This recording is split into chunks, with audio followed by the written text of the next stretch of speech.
Hello, good evening. I'm Bruce, and we are back again on the Growth Malaysia MCO at home. And today we have a very special guest with us, and he is Mr. Zare Lee from Trapo.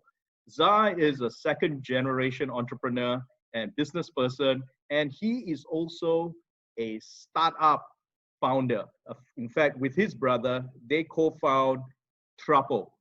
So welcome, Zare, to the program. Thank you, Dato. Thank you. Yeah, so... tell us a little bit about Trapo, what you do, and Okay, so Trapo is basically an omni-channel customized car accessories and car mat seller. So we are selling now in Malaysia, Singapore, and Indonesia.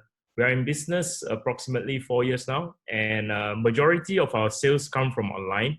But we also start to have a big offline movement recently with, we now own 6 online retail hubs across the countries we operate.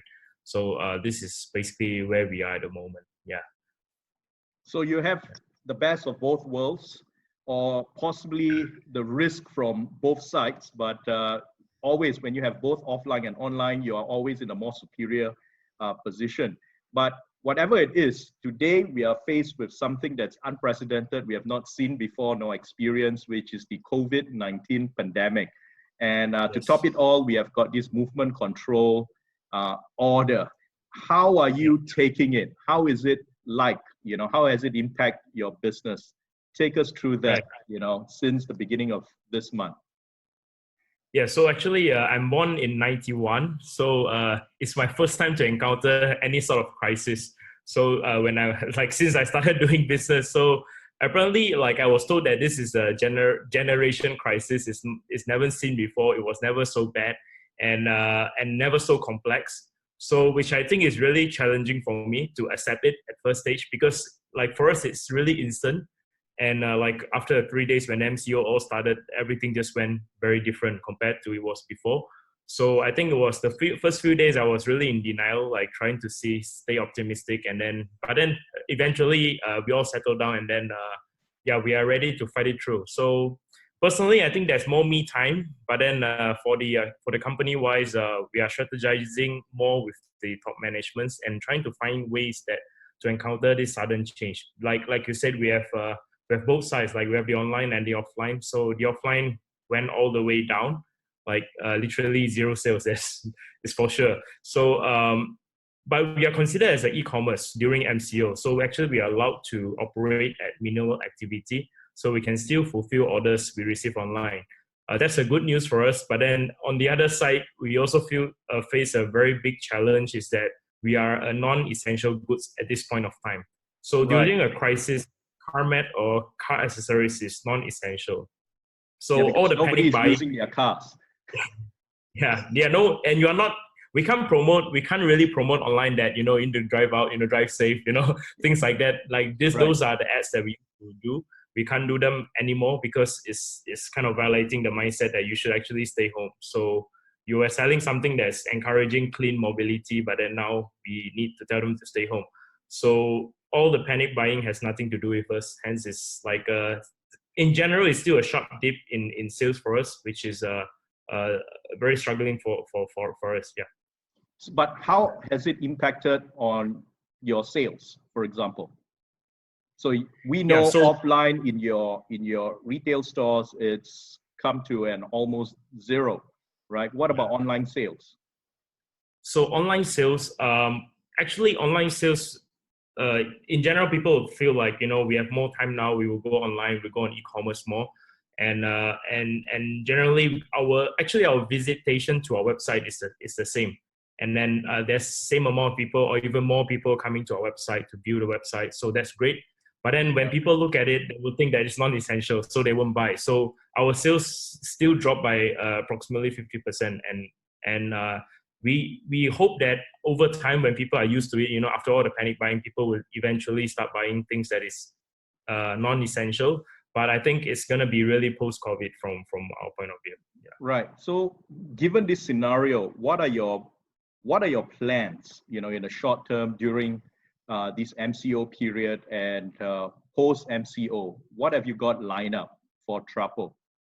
in terms of your strategy, in terms of your people, mobilization, training, and insofar as your supplies are concerned?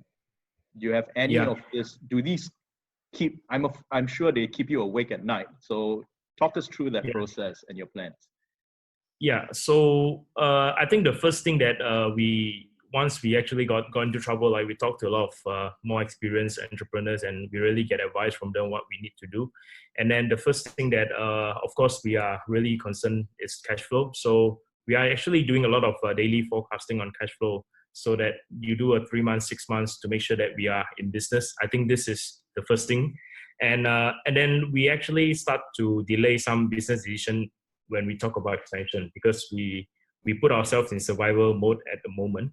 So these are like the cautious things that we are trying to do, is to delay some business expansions, and then trying to stay lean. And we are lucky that actually we are a very cloud-oriented company. So we are using cloud accounting, cloud POS, cloud inventory, cloud tools to manage everything across departments. So like even having Google Meets or Zoom meeting, we are already doing it before this crisis. So these are great, right? So things that we are doing, we are okay to manage people when they are working from home. So our staff are used to it, to be managed through tools, and we can be very productive. But the key here is that the organization is to solve a customer's problem.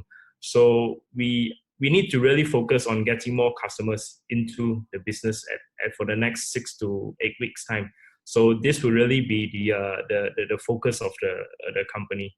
Yeah. So you need to cover them, cover these lean times that you have experienced in the past couple of weeks, right? Yeah. So we need to. What are your plans in order to work this customer base up, grow to new segments, or even going back to existing customers to get higher sales? Yeah, so that's the one thing that we talked about a lot this week with the team, is that only leverage on the existing resources at this point of time. Existing resources like existing partnerships. So partnerships that we have done before, we are going back to them, trying it out again. Influencer that we worked with before, we are going back to them. Customers, we are going back to them. You bought our car mats. Actually, we are now in a lot of car accessories like vacuum cleaners, air purifiers, and then chargers, etc. So we are going back to them saying that, support us on other line of products. You have experienced our car mats. It's a good experience. So going everything back to existing. So it's expensive for us to go for any future customers, and it's not the right logic to actually find a way to acquire new customers at this point of time. Yeah. Right. So it looks like with the MCO, you've got one arm behind your back. I mean, the fact that you have got most of your administrative matters up on the cloud, that makes managing a lot easier. But nevertheless, we can't deny that the MCO, the pandemic, you've got one arm tied behind your back, and you have got to work twice as hard. You and your team has to work twice as hard to reach out to your customers to prepare. But at the same time, you're faced with lower sales historically, recently. So how do you juggle these challenges? Which comes first? Do you have enough cash? Are you going to lay off? Are you going to renegotiate with your customers? Which comes first, and what are your priorities? Yeah, so we talk about when we talk about cash flow, so it's either that we try to get more sales or we try to cut costs, right? So when we talk about costs, so we talk about supply chain. So locally, supply chain, there's a lot of suppliers that we work with. I mean, we can talk to them, to allow us more time, more things. It's all okay. But then because again, we are tied up with all the cloud and all the apps, so they're all from US or Europe or etc. So they won't pity you at all in terms of giving you more allowance or more time, like the platforms, etc. So they won't give you rental discounts, like if I'm operating with the exchange rate against and exchange rate went up. You're right. Yeah. So these are just getting more expensive, and no one will pity us when we are doing an e-commerce business model. So these are the downside that we are facing at the moment. Yeah. So how do you overcome these challenges? Good question. So what we are doing now is that we are really cutting on non-essential budgets. So What do you non-essential, consider like non-essential?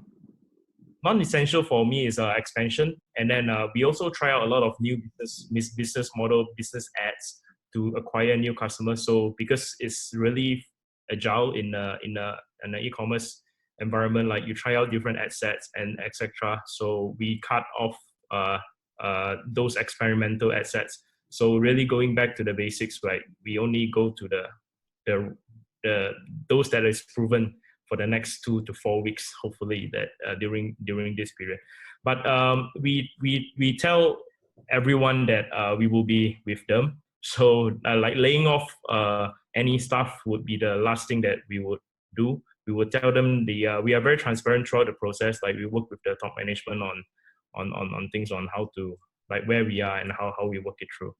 Yeah, that's right. So speaking of staff layoff and all that, it's commendable that you are not laying off staff. Are you going to take advantage of the recent 600 ringgit subsidy that was announced by the Prime Minister at the economic stimulus? Are you going to take them up? What do you think of that? Give us your view. So yesterday there was an announcement, but then there was a term and condition that your sales must be less than 50% since January. So for us, I think, and I can assume that in maybe retail industry is maybe not like, I think these are great for maybe hospitality or tourism or etc. that you already see huge downturn since the Chinese is not visiting Malaysia or etc. that you really see a 50% drop. But for 1 week, you can't see a total sum of 50% sales drop. Well, this is from January to March, right? Yeah, but we are really affected after the MCO. So right. badly affected, but then... Special, and you don't need that anyway. No, we don't need, we can't apply for it. Like we need it, but we can't apply for it because it's impossible for you to prove, I think for many companies to prove that you would see, that at least until today, my understanding.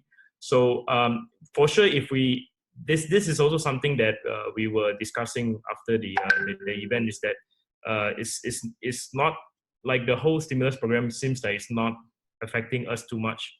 There's a few reasons. Like one is we are a new company, so we are only 4 years old. So as we build up the repo and sales, like no banks would loan us anything.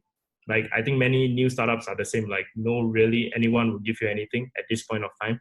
So a 6 months delay has not much impact in how we are operating our business. You're talking about the moratorium. Yeah, when we are very young, when we are very small business. So it's very hard to come to us. And then the second one was a 600. So yeah, so unfortunately this round I think we are out. We are not in any of the package. So we hope that if the government can really help us out in sustaining our employees, that's what's something that we try. If it really delays for another 2 weeks, I think it will make sense for the government to consider more to the SMEs. Yeah. Right. So what would be your wish list, that you think that the government has left out, especially for a startup like you? What is it that you want? I think like it's for the employees. So we just hope that the government can help us to retain all the employees if things get worse, like for another 2 weeks, 4 weeks, 6 weeks, 8 weeks. So we will need to, as business owners, make the tough decision to lay off if unfortunately, but we were told we can't. So it's something that we would need support by then for sure. Yeah, we are trying out the SRF, like the relief fund. We can apply. Like there's benchmark that was lower down. We try to apply, and hopefully it's gonna help our getting an approval and helping us to sustain for the next few months. Yeah. Right. So okay. So only if things turn for the worse would you expect more. So currently, as it is, you are happy with what was announced so far and what's available so far. because you have put in the things in place already in anticipation of what's going to happen once this has been lifted.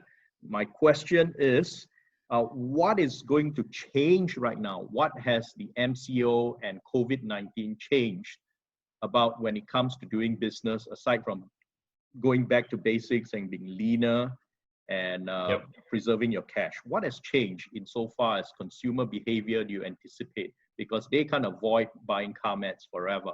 So what are your views on that? So I think e-commerce in general will be more crowded. So we will see more people going online after this, like more bigger brands, bigger retailers. They would want to go online. Like we can see, like recently I wasn't targeted by many brands, but then after the MCO, I'm targeted by a lot more brands that are really established, that have huge presence in the offline retail. So I think these guys would go online more, which would make social media advertising more expensive for new startups.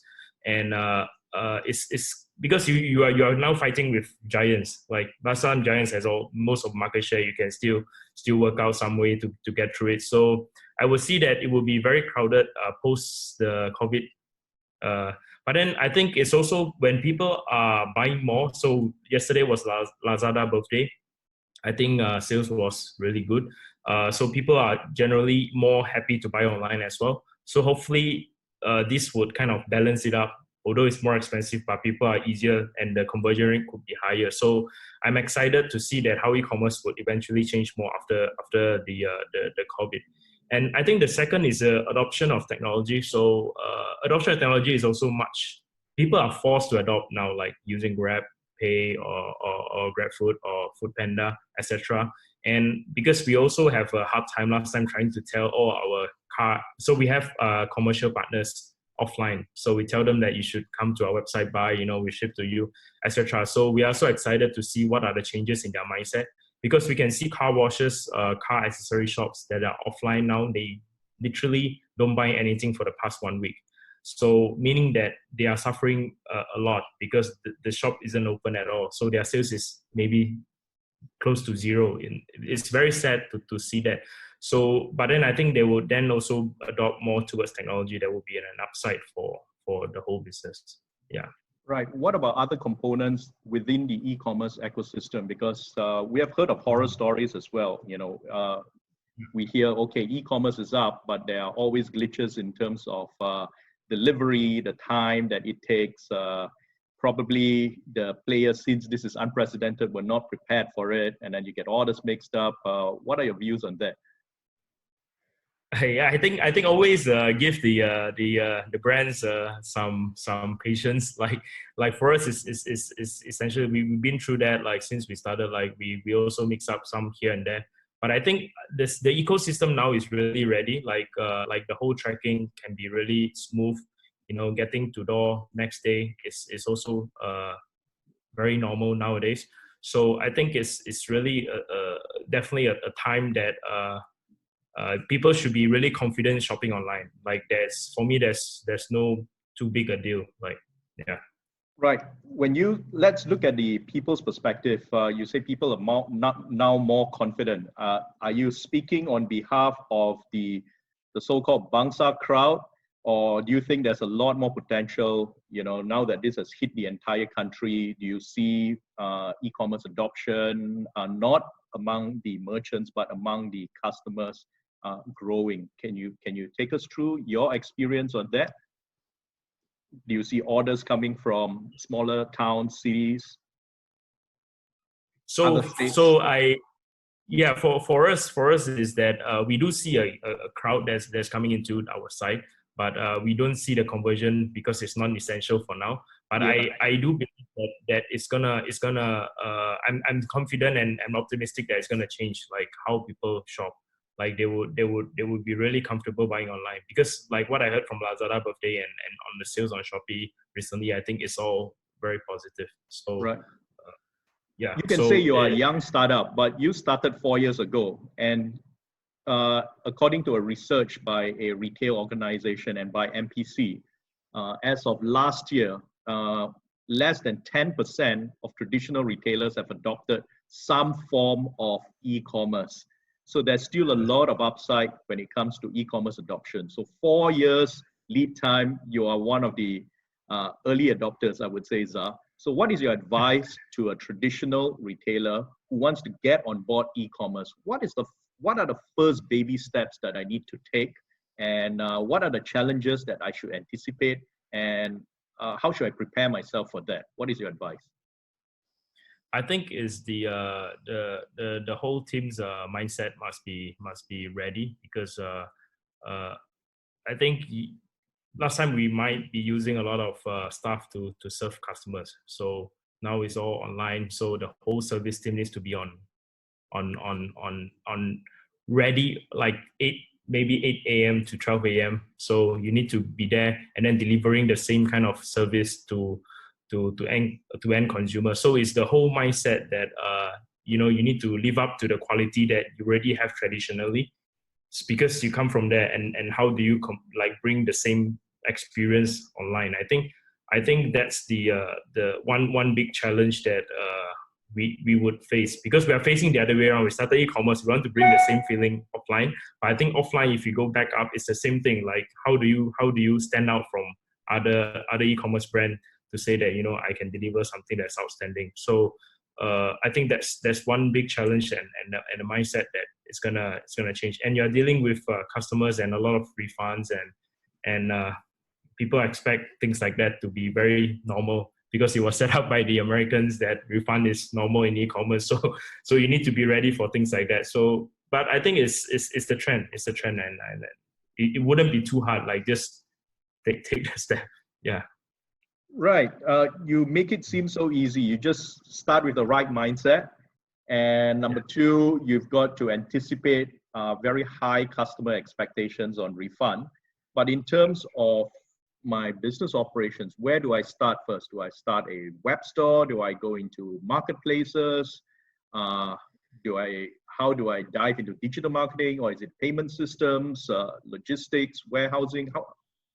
Where do I start? Okay. How did you get your inspiration to go into this? Yeah. Okay. And how did you start? Yeah.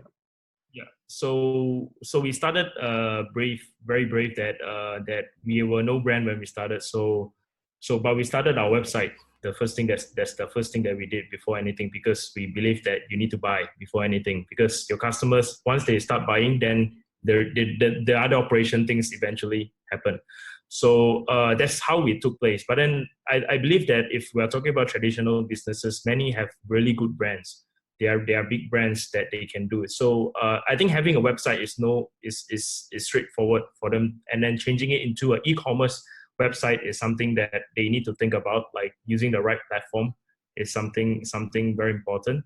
And then having the online and the offline, there needs to be a sync between the online offline operation and experience. So the sync there would be challenging, because of you have a enterprise system that was purely for offline, and you try to sync in an online operation system. So I think that sync would be challenging for traditional business. The rest would eventually happen quite straightforward, like delivery, warehousing, inventory, things like that would then. So I think deciding on the storefront of online and of offline. And if you are already a brand, you can always try marketplaces. I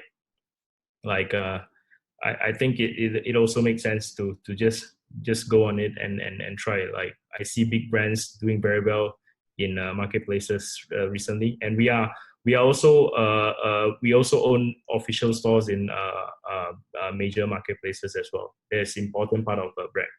Yeah. Right. So I know you mentioned that right now it's about survival mode, looking into what's important, drilling into what works first. Where do you see this survival mode end? How many months from now on, and when and what are you going to do when you see that turn around and riding the next wave? Tell us a little bit about your dreams or your future plans moving forward. Okay, so now actually we are working a lot on internationally. So going to non-COVID affected areas. So I think that's one strategy that we are adopting, that we hope after, when everything kind of cool down, like you eventually be a good place to start off compared to Malaysia. So we are planting the seeds on non-COVID affected area, because as e-commerce you can kind of ship overseas as well. So these are things that we are very focused on at the moment, and I think it would all end when we have a vaccine. So, so When do you see that coming? Or when do you pray that will come?